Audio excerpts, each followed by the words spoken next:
Welcome back to Mocha Eats TV. Happy New Year's to everyone. So I'm going to be bringing you a brunch of an old recipe called flour bread. And because I ran out of flour, I'm going to substitute it for pancake mix because that is the main ingredient for flour. Along, I'm going to add some baking powder. I have some potatoes here, eggs, and country turkey ham. Every cup of flour, you will use a cup of whipping cream, heavy whipping cream, and also a teaspoon and a half of baking powder. There's my mixture.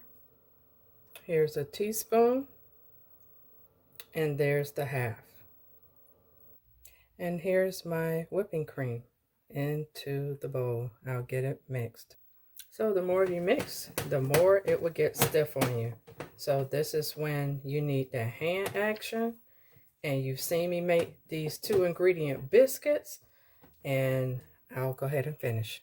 So the potatoes are being sliced in strips instead of diced or cubed.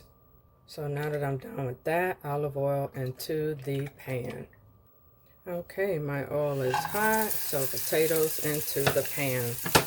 And I'm going to season them with table blend, Mrs. Dash. Just a sprinkle like so.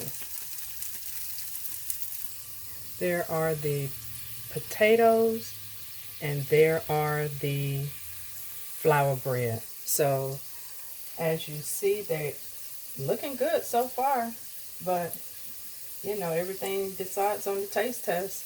So we'll see, family. Now in goes the onions and peppers. Wish me luck, family. They sure smell good. Lord have mercy.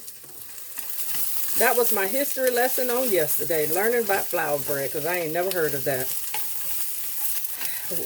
Wisdom is in your ancestors. Man, family, you better get you some, because it is a joy to have older relatives around. Thank you, Lord. So back to the brunch. So I'm going to go ahead and take this out, ham in. All right, that flour bread looking good, family. Now on to the eggs. Olive oil. Oh, I'm so happy about this. This gives me joy like I'm a kid in the candy store, family. I'm not going to even lie. How do you feel when you fix something for the first time and it comes out fabulous, like you've been doing it all this time? Comment below. Now we're going to put some butter on top of the bread. Just like that. So family, here's the finished product. Oh my gosh, that looks so delicious. So comment below if you've ever made flour bread. So with that being said, I will see you in the next video. Peace.